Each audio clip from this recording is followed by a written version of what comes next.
Hello everyone, myself Ritika Sharma and welcome back to my channel NCERT Mathematics। हमने class 9 की almost सारे chapters cover up कर लिए हैं। अब हम बीच बीच में उनके जो फाइनल एग्जाम्स में चैप्टर आने वाले हैं उनसे रिलेटेड चैप्टर्स की प्रैक्टिस शीट का हो, सेशन का हो, जो भी है हम बीच बीच में करते रहेंगे उसे प्रैक्टिस, जिससे सभी स्टूडेंट्स का एक रिदम जो है प्रैक्टिस का वो ना टूटे। बट फॉर नाउ अभी हम आते हैं क्लास 10th के लिए। क्लास 10th का ये चैप्टर नंबर 10 है सर्किल, जो आज हम स्टार्ट करने जा रहे हैं। तो शुरू करते हैं। अगेन ये एक इंट्रोडक्शन वीडियो है। इंट्रोडक्शन का मतलब क्या होता है कि जहां आपके बेसिक कॉन्सेप्ट्स क्लियर होंगे कि सर्किल में एक्चुअल में अंदर क्या क्या पोर्शन है, इस चैप्टर में क्या पोर्शन है, तो उससे रिलेटेड हम सारे अपने डाउट्स और कंफ्यूजन्स को यहाँ पर दूर करेंगे। तो आ जाइए।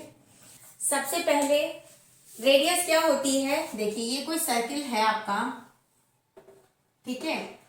सेंटर पॉइंट हमेशा जो होता है, जो बिल्कुल बीच में होता है, मिड पॉइंट जो होता है इस सर्किल का, जिस पर आप ऐसे कंपास को रखते हो, ड्रॉ करते हो, वो पॉइंट ही क्या होता है, मिड पॉइंट ही क्या होता है, वो सेंटर होता है, ठीक है।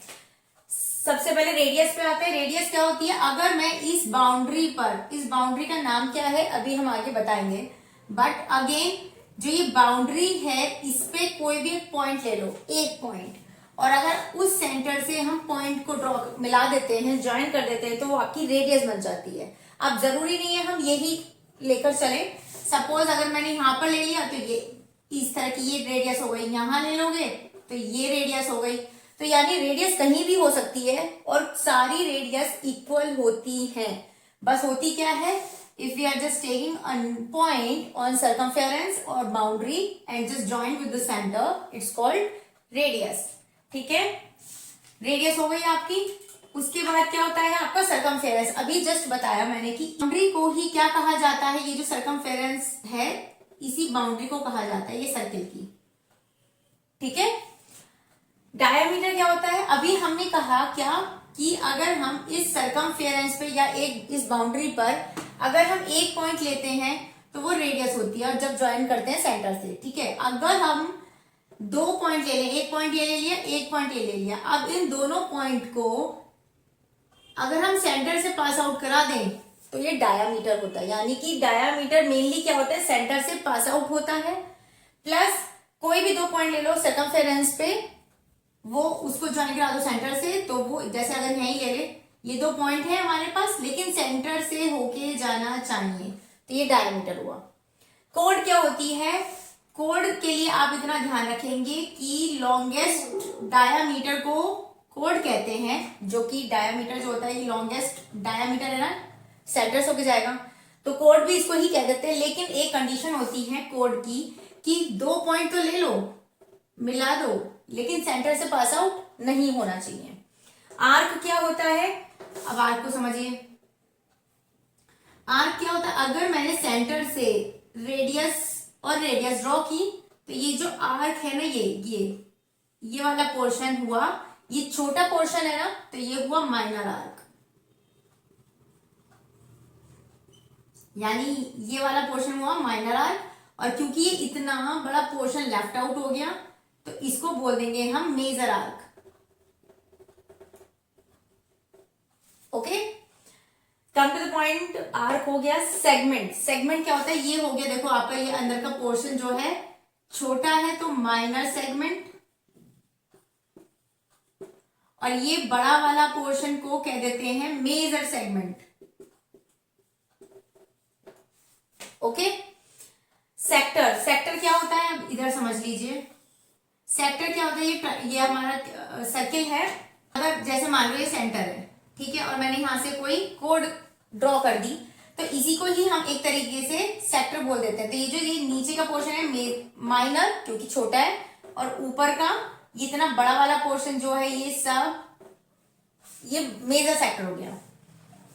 नॉन इंटरसेक्टिंग क्या होता है, इधर समझिए, कोई भी रे है, आई मीन लाइन है, कोई भी एक लाइन है, और क्योंकि इससे टच नहीं हो रही है, तो जब टच ही नहीं हो रही है तो इंटरसेक्ट भी नहीं करेगी, इंटरसेक्ट भी नहीं करेगी, तो ये कौन सी लाइन हुई, ये हो गई आपकी नॉन इंटरसेक्टिंग लाइन, ठीक है। ये हो गई नॉन इंटरसेक्टिंग।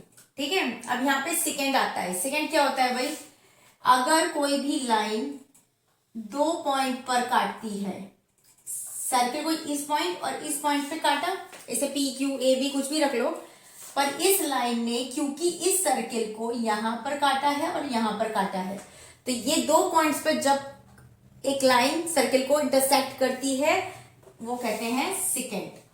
ठीक है, यानी ये वाली ये सेकेंड हो गई। टेंजेंट पे आते हैं। टेंजेंट क्या होता है, अगर सर्किल को एक ही लाइन पर टच कर दे या इंटरसेक्ट कर दे, जो कि मान लो कि टच ही है, ठीक है, टच कर रही है, तो ये होगा इसकी टेंजेंट। ओके, आपकी थ्योरम है पेज नंबर 146 पे है। इसका प्रूफ आई एम श्योर वैसे तो आपके स्कूल्स में कराया गया होगा।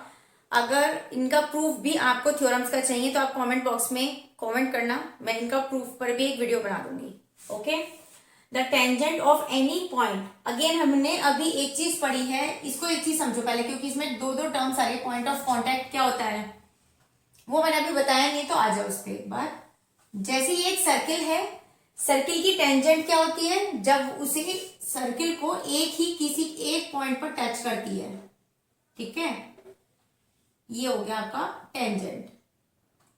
ठीक है, ये आपकी टेंजेंट है जब सर्किल को एक ही पॉइंट पर, only and only one point पर टच करती है, तो वो टेंजेंट होती है। अब वो चाहे ऐसे भी हो सकती है, ऐसे भी हो सकती है, ऐसे भी हो सकती है।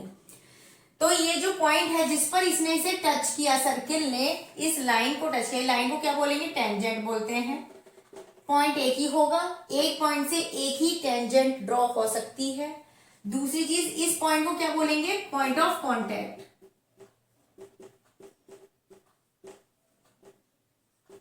ओके, तो वही बात बोली गई है, the tangent of any point of a circle, कि इस सर्किल पर कोई भी एक पॉइंट कहीं भी ले लो जहां आपका मन करे। मैंने यहां ले लिया आपकी बार, थोड़ा सा नीचे, सर्किल के एनी किसी भी पॉइंट पर एक टेंजेंट ड्रॉ करनी है हमें, कर दी। इस परपेंडिकुलर होती है किस पर, टू द रेडियस। अब रेडियस क्या होती है हमारी, जो सेंटर से पास आउट होती है उसे रेडियस बोलते हैं। तो ये रेडियस इस टेंजेंट पर हमेशा परपेंडिकुलर होती है। परपेंडिकुलर मतलब 90 डिग्री बनाती है, यानी कि जब भी कभी कोई भी रेडियस आप लेते हो और वो टेंजेंट पर फॉल होती है तो वो हमेशा 90 डिग्री बनाएगी, परपेंडिकुलर होगी। Through the point of contact, यानी कि जब आप सेंटर से इस टेंजेंट के पॉइंट ऑफ कॉन्टैक्ट पर जब रेडियस को ड्रॉ करते हो तो वो हमेशा परपेंडिकुलर होती है, 90 डिग्री बनाती है, ऐसा ये बोल रहा है। फाइन, आते हैं नंबर ऑफ टेंजेंट्स। और इसका यूज ना अक्सर हम थ्योरम्स में करेंगे, जब हमें कहीं कॉन्ग्रुएंसी प्रूफ करानी हो या सॉल्यूशन करना हो किसी भी चीज का, तो हम इसका यूज कर लेते हैं। ठीक है, the number of tangents from a point of a circle. अब सर्किल के अंदर बताया गया है कि कितनी नंबर ऑफ टेंजेंट होती हैं। ठीक है, अब जैसे पहले ही आते हैं, पहले केस पर आते हैं, इस पर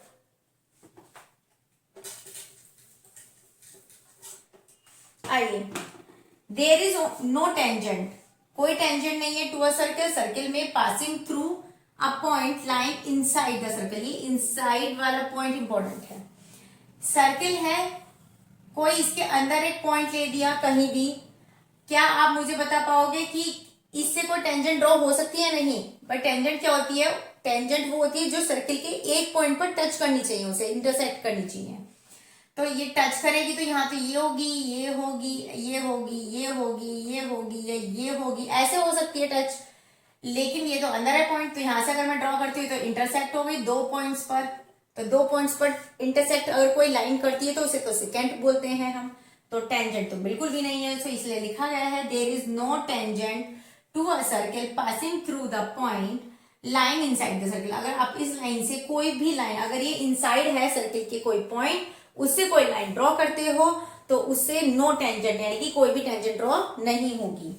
नेक्स्ट पे आते हैं, there is only one tangent, there is only one tangent to a circle passing through a point line on the circle. यानी कि अब की बार वही चीज जो पीछे बताई है कि अगर ऑन द सर्किल, सर्किल की बाउंड्री पर कोई एक पॉइंट लिया है, पॉइंट ऑफ कांटेक्ट हो गया, इससे हमने अगर कोई एक लाइन ड्रॉ करते हैं, ये टेंजेंट होगी, तो सिर्फ एक ही, ओनली वन टेंजेंट होगी वो। Okay, there are exactly two tangent है सर्किल के। देखो ये जैसे सर्किल है, अभी दो केस पड़े पीछे कि अगर इनसाइड है तो नो टेंजेंट्स, बाउंड्री पे है तो वन टेंजेंट, ये ड्रॉ है ये वन टेंजेंट, और अगर आउटसाइड द सर्किल कोई पॉइंट है तो उससे हम दो टेंजेंट ड्रॉ कर सकते हैं।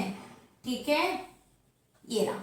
तो आउटसाइड द सर्किल एक पॉइंट है जिससे सर्किल की दो टेंजेंट ड्रॉ हो सकती हैं। इतना ये ऐसा कहता है case third. Theorem number 10.2 149 page पे आते हैं। The length of tangent drawn from an external point, outside की बात हो या एक्सटर्नल की बात हो, बात एक ही है। क्या कहते हैं कि सर्किल है, एक्सटर्नल साइड पे कोई पॉइंट है या आउटसाइड एक पॉइंट है सर्किल के, उससे जो टेंजेंट होंगी, यानी कि जो टेंजेंट होगी वो हमने अभी पढ़ा कि दो टेंजेंट ड्रॉ कर सकते हैं हम। ठीक है, जब हम दो टेंजेंट ड्रॉ कर सकते हैं तो आगे इसमें एड ऑन करता है स्टेटमेंट, ये वाली थ्योरम, कि वो दोनों टेंजेंट आपस में इक्वल होंगी, यानी कि ये वाली लेंथ और एक ये वाली लेंथ आपस में इक्वल है। ठीक है, अगर मैं इसे ए मानू पॉइंट ऑफ कांटेक्ट, एक इस पॉइंट ऑफ कांटेक्ट को बी मान लेते हैं, इसे पी मान लेते हैं, तो ये ऐसा बोलती है कि एपी इक्वल होगा बीपी के। हम इसी थ्योरम्स का यूज हम कहाँ करने वाले हैं, आगे आने वाली एक्सरसाइज में करने वाले हैं। तो इस वीडियो में इतना ही रहने देते हैं। वीडियो अच्छी लगी हो तो लाइक शेयर सब्सक्राइब नहीं भूलना है, चैनल पर बने रहना है। मिलेंगे नेक्स्ट वीडियो में, तब तक इस वीडियो को देखकर अपने बेसिक कॉन्सेप्ट्स को क्लियर जरूर कर लेना। मिलते हैं नेक्स्ट वीडियो। ओके।